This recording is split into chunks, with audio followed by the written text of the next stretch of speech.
Coming up today on the Authors Exchange. And so, I mean, what better time than now to try and help people find the positivity when there is so much negativity in the world? Right now, more than ever, is the time to kind of see that there's a higher meaning to life, because life can just end like that for us, and just a virus out of nowhere can just affect all of us and people can die. But there must be something beyond life in itself. There must be like a higher entity, and that if you connect to it, you find that bigger meaning in life, you find that fulfillment, and you find that there is a path that you're on and you just have to trust in it. And unfortunately at this time, I think we're lacking that trust, we're lacking that faith.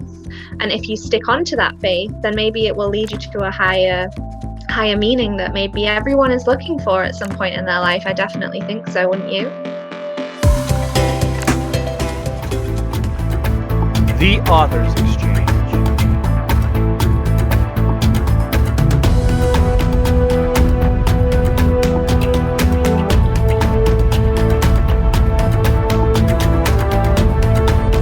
Your host, Captain Christopher German. Brought to you by The Charted Life. And sponsored by Whither We Tend, a novel by Captain Christopher German. Welcome to the Authors Exchange.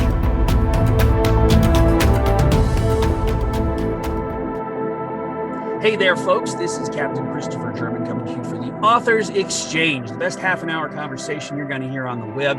We go out in all the places where you find great podcasts and on YouTube. And today we have a very, very special guest coming all the way from Germany. No, she's not here in the studio. I'm in Bullfrog, Utah, but she is in the hills of Germany. And believe it or not, we are around the world now. We have people coming from all kinds of places over in Europe, up in Canada, down in South America, Africa, all over the place. We are getting authors, and it's all about sharing great works and talking about the writing process. And today we have a particularly interesting book to talk about because this is about self-help. It's about becoming a better person, becoming a happier person, and letting go of some of the crap in this world that drives us insane. But I'm going to tell you a little bit about her first, and then she is going to tell you about her book. Okay, here we go. Grace Grossman is a writer, a yoga instructor, a wellness coach, and an English teacher. Grace has a passion for helping people find peace within. She finds sense through writing and strength through God. She believes people are too pressurized to find happiness when it all comes down to loving yourself and others. Her mission is to show people it is okay to feel anxiety and stress. It can help you grow when handled with care and compassion. Her nonfiction books include humorous and humble accounts of Grace's spiritual journey to show that reality is always going to hit, but you can get through it. She connects with the reader in an encouraging and lighthearted way through a steady flow of engaging content, including practical exercises, questions, and most importantly, good laughs. Grace Grossman, welcome to the program. How are you? Hey, thank you for having me. I'm fine, thanks. Well, you know, I want you. Let me give a mea culpa to the world right now. I have read a couple of Grace's books, and I got confused about which one we're going to talk about today. So today we're talking about Chill Out and Cheer Up. But she also wrote a book in the early 20s. Early year 20, and about the pandemic, and it was a very enlightening book about getting through the pandemic. She had gone through a bunch of bad stuff herself, but she's here today to talk about Chill Out and Cheer Up. And Grace, who better to tell us how to chill out and cheer up than you yourself? So tell us, what do we need to know about this book? Nice. Yeah, so Chill Out and Cheer Up kind of explains it all, I think, in the title. But basically, it's a 10-step guide split into 5 emotions that are negative. So we have doubt, fear, and pressure, emotions that are probably spurred on by society and capitalism and materialism, and how we can then deal with them. And then the other 5 chapters are focused on nature, positive thinking, connections, so more positive aspects in life and how to kind of find fulfillment in life through them. So it's definitely about kind of switching from the negative emotions, how we can deal with them, how we can really live with them, and then how we can really like find this fulfillment in life through little things and through this connection that we have with one another as well as with ourselves. Well, that sounds like you're not like reborn from some Hindu god or something like that. You seem pretty young to have all this insight into getting the positives out of life. How did you find the positivity and get it down into paper? How did you do that? Yes, good question. I mean, I guess I'm very like self-aware and mindful in life. So I do really appreciate the little things, and I've always been like that. I've never kind of succumbed to society's pressure of like, and the thing is, I only realized that this is kind of not special, but kind of unique of me, that a lot of people my age are not like that. And a lot of my friends pointed that out, like, Grace, you need to share this with other people because not everyone thinks the way you do. I mean, we all have something to share, right? So I think that that's something that I maybe find quite easy to do, easy to find stimulation and find this fulfillment through through the other way that society isn't leading us. So I guess that's where it kind of comes from just my own personal perspective and life.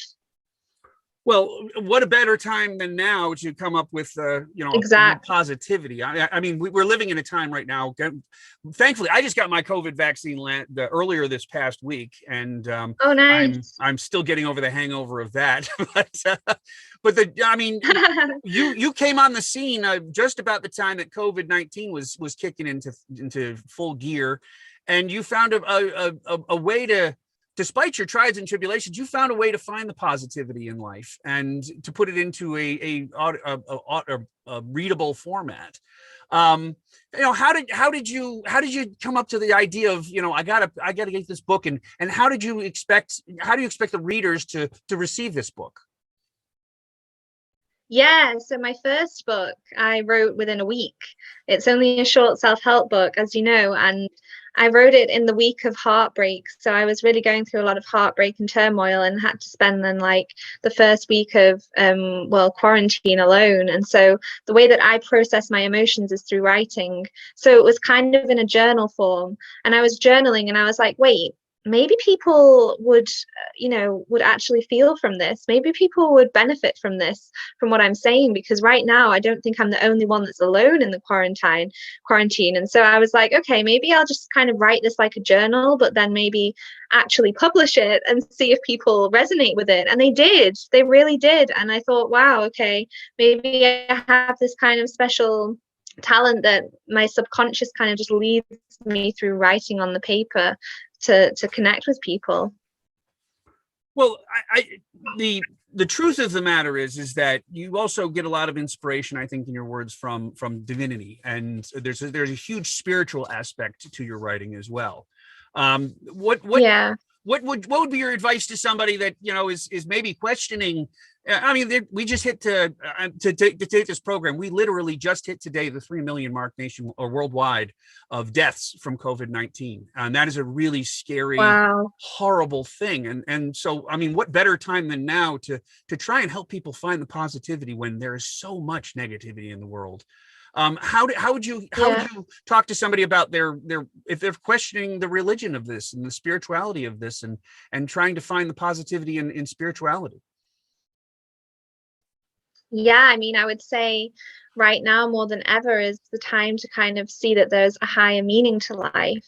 I mean, unfortunately, all of this stuff that happens to us kind of shows that there must be a higher meaning to life, because life can just end like that for us, and just a virus out of nowhere can just affect all of us and people can die. But there must be something beyond life in itself. There must be like a higher entity. And myself, I believe in God. It doesn't matter what God you kind of call it. I don't really like to stick to religion, even though I was brought up as a Christian. But I feel like that God, or whoever you want to call it, there is this higher entity that is leading us. And that if you connect to it, you find that bigger meaning in life, you find that fulfillment, and you find that there is a path that you're on, and you just have to trust in it. And unfortunately, at this time, I think we're lacking that trust, we're lacking that faith. And if you stick onto that faith, then maybe it will lead you to a higher meaning that maybe everyone is looking for at some point in their life. I definitely think so, wouldn't you? I would agree wholeheartedly with that. And something that's sticking in my mind right now. I'm a little bit older than you, and I remember the self-help things of the 80s where everybody was, I'm good enough, I'm smart enough, gosh darn it, people like me. And this isn't that kind of book. This is not a Stuart Smalley, just trying to buck up. And you really do try to get into buoying the human spirit with through practices and thought processes and just finding working in a very intense way, but also a very intuitive way to finding the positivity in life. Yeah. So, well, basically, I've always, like I said, have been kind of religious and always kind of been brought up in this kind of aspect that there is a higher entity that I believe in and that I should have faith in. But there was definitely a time in my life that spurred on and then inspired Chill Out and Cheer Up, a 10-step guide, when my best friend suddenly passed away at 21. And it was because of his mental health issues. And the thing is, I was so really helping him like the whole time. And unfortunately, I felt like I'd failed him. And the thing is, right after it, I had this thing in my heart and I was like, I really need to do something. And I remember my sister was telling me, like, Grace, not yet. Like, you have to grieve. Just give yourself time. It'll come. And it did. It came like a year after his death. I was like, I need to write a book. I need to write a book to help people find this positivity in life that I have and that I tried to guide him through and spread it with other people. And so it really came from that I was like, life is too short. It can just be taken away from you at any point.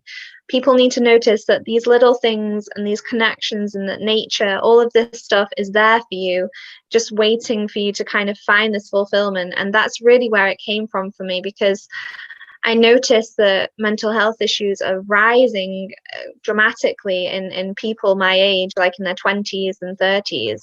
And unfortunately with that, suicidal in men is also rising in their 20s and 30s. And so I wanted to kind of just like reach out to that audience, specifically that audience, and tell them that it's okay to not feel okay. And that's what I always kind of repeat throughout the book, that it's okay to not feel okay. It's okay to feel the pressure, the fear, the doubt, but it's the way that you handle it. And that's why in the book I kind of bring up exercises myself and how I myself kind of went through it and found my practices to help me. Well, I'm fascinated by this, and I want to talk to you a little bit more about I think specifically the physical aspects of spirituality, which I think you have a very in tune way of looking at that through yoga. So we're going to talk about that when we come back from the break. We're going to take a quick little break now, pay some bills, because ultimately that is what we have to do with life, is we have to pay bills. But don't let it get you down, and we'll be talking about cheering up and moving on as soon as we come back from this break. So stay tuned, and we'll be right back.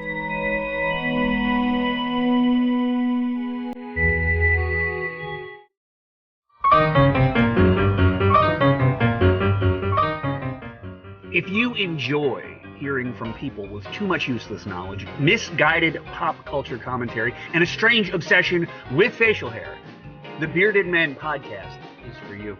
Join these underachievers from Southern Vermont as they continue their journey this spring to discover the most overrated movie of all time.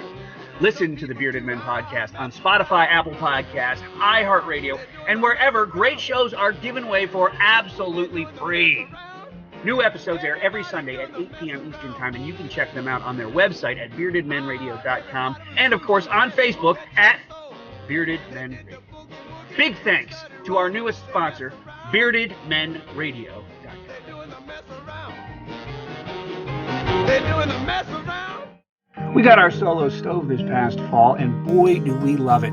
It's super easy to use, it's portable, and best of all, it's super safe in areas that are fire prone like we are here in the Southwest. We have loved having this thing in our yard, and you'll enjoy it too.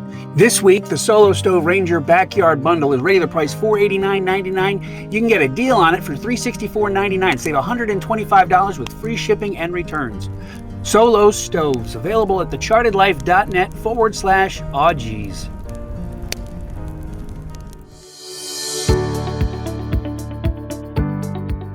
Welcome back. Isn't this a great day to be alive? Namaste, everyone. This is an amazing time because we're coming on the end of COVID-19. We're emerging in this spring. It is a beautiful time to be alive, is it not?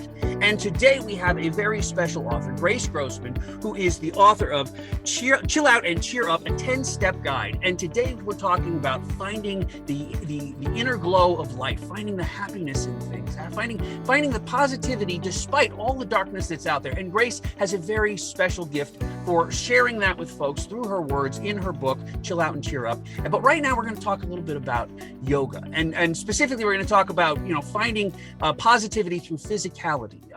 Everybody says, "Oh, go for a walk to brighten your mind up." But Grace has really uniquely discussed some of this in her works about, going out and seeing the special things of life and being outside and finding the positivity outside. And I'd like you to talk a little bit about that now, if you would, Grace, please.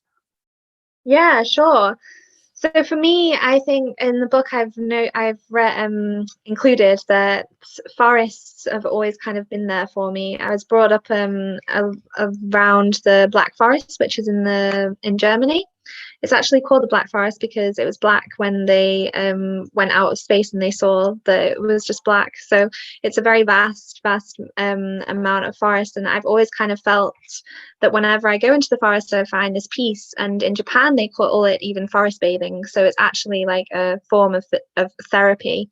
And yeah, definitely, I find that this physical aspect of therapy and finding your peace within is a great way to let go and find resources within that are there for free. And so nature is kind of this therapy that has been given to us from God, that when we can go outside and connect with nature, we don't have to do anything.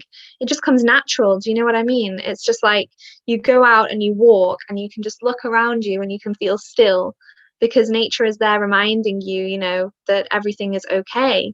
And this is what I get from when I see the trees and the longest living organism in our world. They're just there, just kind of like living and seeking out peace by just taking everything in. And also with yoga, I love to do yoga outside because it kind of does both things. It puts you into your body, but it also takes you out of your body at the same time. So it's a really good way to find that stillness and that sense of a connection, let's say, that maybe we don't really feel these days. We kind of lose the sense of connection a lot by connecting maybe too much online, for example.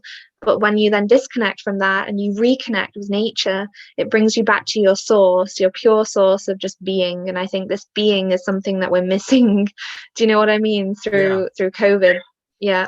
Well, it's funny that I did a book a couple weeks ago, Rising Up by Tanya Ross, and she talks about she presupposes that the world in her fiction, it's a fiction, but she presupposes that we're going to be measured by happiness points down the line, and there's this little thing on your wrist that you wear that measures your happiness, and the happier you are, the better you do in society. But we happened to this in the same conversation then, is that social media, it is a visceral happiness. It is not a true spiritual happiness. And social media can bring us into this world of seemingly happy thoughts, but truly, ultimately, the blue light is killing your soul. It's not a healthy thing to be in front of a computer every day. And quite frankly, I think you talk about this a lot in the book, is that we get wrapped up in the social media world, and that's one of the reasons why heading into the forest is such a brilliant idea, I think. Yeah, for sure. I think, like you said, we get wrapped up in the world that we forget that there's the outer world. You know what I mean? It's kind of like we're so injected into social media and everything, because who isn't in that kind of line? And I'm not saying that there's anything bad against it. And I think that's what I wanted to kind of repeat in the book, that there's nothing bad about social media. It's actually bringing us together and bringing us more community and connection at times, especially through COVID. I don't know what I would have done without social media, for example. We would have felt alone. But there has to be times where you find balance. And I think that's it in life. People struggle with finding balance, the balance between what we have online, between what we have in real life, connecting with others around us, not just connecting with people online. And finding that balance is really key to sustaining your well-being. All right, right now, I'm going to ask Grace to do us a great big favor, because part of this book is it's a way to personally involve yourself in some of these practices and some of these thoughts. But what better way to get a personal take on this than hear it in the author's own words? So I'm going to ask her to read an excerpt from the book. Would you do that for me, Grace, please? Yeah, for sure. Excellent. Okay, so I'll read some of the introduction. Perfect. Okay. Nowadays, we question what leading a happy life entails, how to be satisfied. We end up wasting our energy away, looking for happiness and not living it the right way. What even is the right way? We follow the path that is supposedly set out to us by societal stresses and cunning commercials, steering us in the direction of always wanting more. When in your 20s, 30s, or even 60s, we often question what's happening. Let's heal together. We strive to be successful. We are compelled to work harder to earn more money and keep up with the standards of life set out in the Western world. We are forced to feel fulfilled by consuming, buying, investing, and all the while forget to invest time into ourselves. We are fed false beliefs about the way we should look, led on not to feel comfortable in our own skin. It's a constant catch-22 effect. We are misinformed by the media to believe every word they say, consistently washing our screens with negative news and reasons to fix our insecurities and live our dream. We are tormented by social media platforms to seek out short-term gratification and propelled to live our best life. Well, that, I think, is a great place to break, because we are trying to live our best lives every day. And this book by Grace Grossman will help you live your best life. We're going to take one more quick break. And when we come back, we're going to talk about the publishing process, because after all, this is the Authors Exchange, and we're talking to authors and all the cool things that they have to say. So come right back after this break, and we'll talk to Grace about getting her book published. Thanks for watching. Stay on.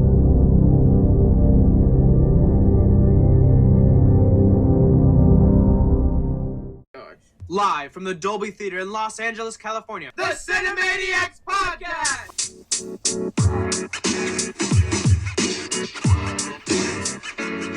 Hello, and welcome to the Cinemaniacs Podcast. Each week on the Cinemaniacs, we cannonball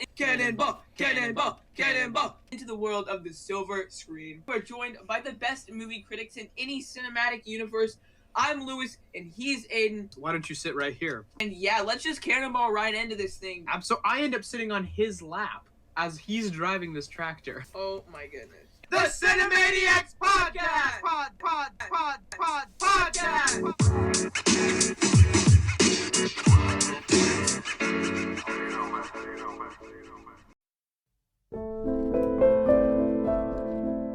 Hey there, I'm Captain Christopher German, author of Whither We Tend, a novel that is a political dystopian book set in 2024 and 25. It takes the politics that we live today and it kind of extends them out in the future, and it presupposes that, we are an America that can come back from being places where we've been. We are Americans right now that are having a tough time understanding each other, and there's a lot of pain going on right now, but there's a future, there's a hope, there's a day that's ahead of us where we're all going to get along and we're all going to work together. And this book is one stab at trying to figure that out. So if you would take a look at it, I'd really appreciate it. You can get it anywhere you go find good books and at thechartedlife.net. Whither We Tend. It's a book about Americans for Americans. I hope you'll take a look. Thanks. Bye-bye.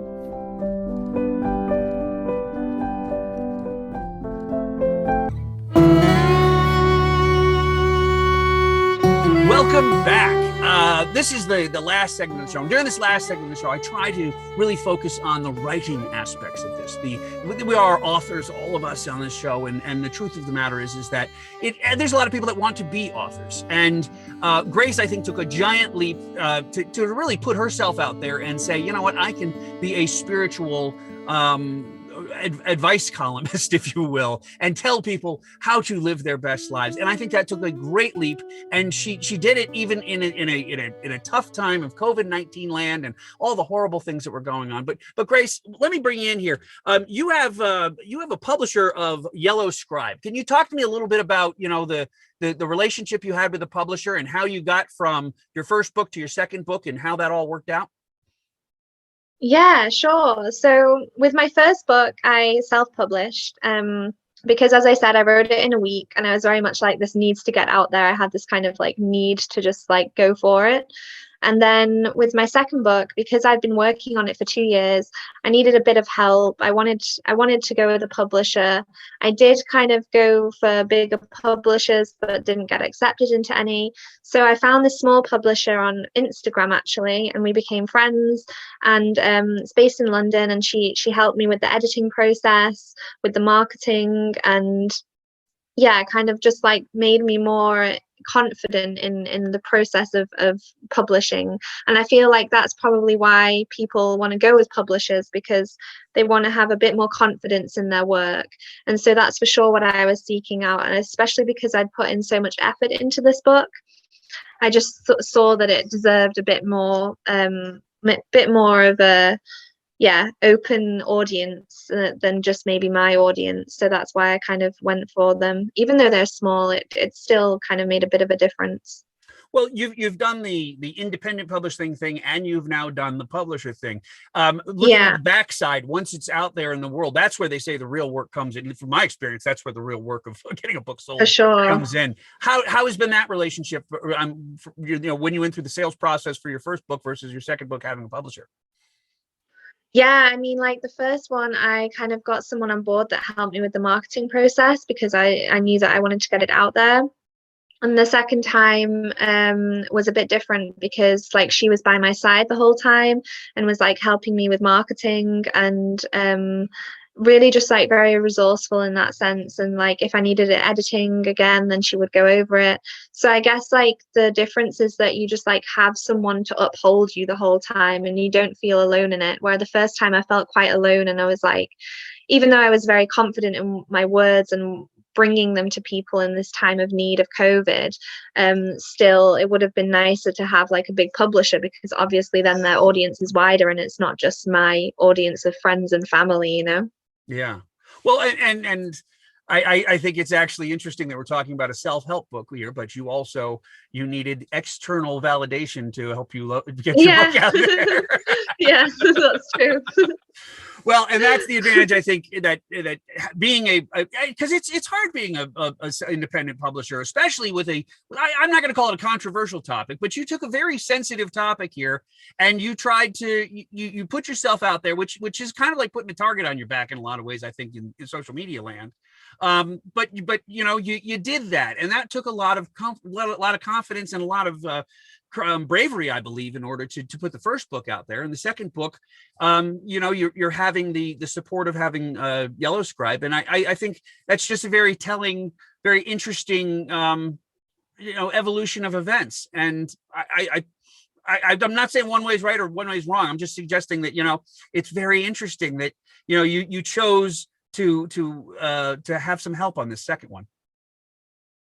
Yeah, I guess you could say, because I just knew that it would benefit more audience. The first one is very like dedicated to COVID, I would say. I mean, I think you could read it in like tough times in general and how to get through them, but because it was a short read, it was just a small summary of like kind of heartbreak and how to deal with it. But Chill Out and Cheer Up is quite a long read, isn't it? It's 10 chapters. So I kind of just felt like it deserved more engagement. Do you know what I mean? Like I felt like it deserved this engagement and more people to get a hold of it, to find peace. Like that's my whole aim, that people will grab this book and they will want to look back into it. And people have said to me that it's just like a friend, and that they can just kind of go to it when they need it, and it will speak to them just like a friend or a coach does. So that's why I kind of like thought, this deserves a bit more. Or in the case of a publisher, somebody to give you the kick in the butt and say, hey, feel better, get to work and do it, right?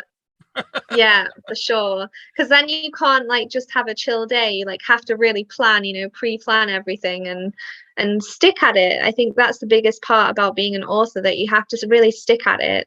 And even when it has been a few months since your book has been published, keep going with it. Like your book deserves it. You've just put your heart and soul into this, so like keep going with it.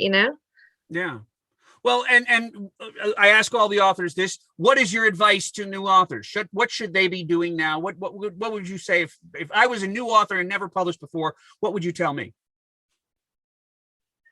I would tell you to research. So like I did a lot of research on YouTube and everything, like how to publish, but don't overwhelm yourself, because I also overwhelmed myself to the point where I was like, wait, should I even do this now? But just research enough so that you know like what options you have. And if if you like present your work to publishers and you don't get anything back, don't feel discouraged, don't feel disheartened, and don't feel like it's not worth you publishing your work anymore. There's many publishers that are big and they're never going to get around to looking at your work, but just give yourself that time. And if you feel like doing the indie author route, do it. There's so many indie authors out there now that I've really like connected with many indie authors during this time, and we support each other. It's a network, it's a big network, and you can just like be a part of it and be proud of your work. If you have a book that you want to publish, just do it. Like I honestly think that when something's on your heart, then you have to follow it through. Well, I think that is great advice. And I am going to suggest that everybody should be picking this book up and at least keeping it on their coffee table or wherever they find themselves having quiet moments. And when you get into those dark potential times, pick it up, because it's really, it'll lighten your day. I think if you put the effort into it, it will give it back to you, right? Yeah, for sure.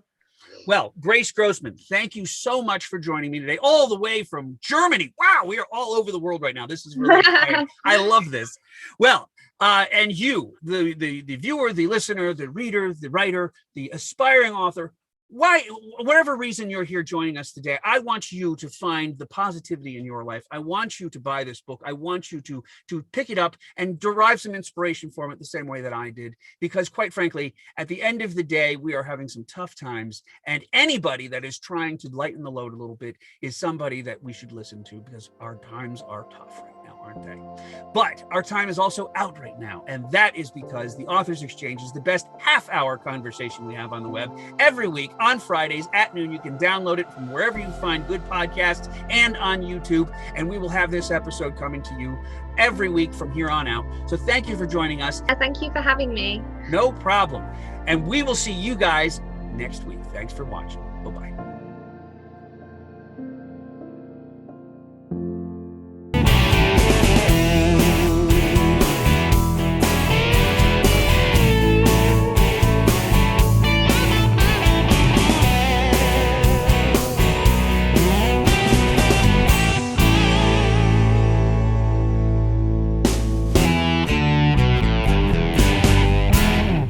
The Authors Exchange is brought to you by the Charted Life Productions.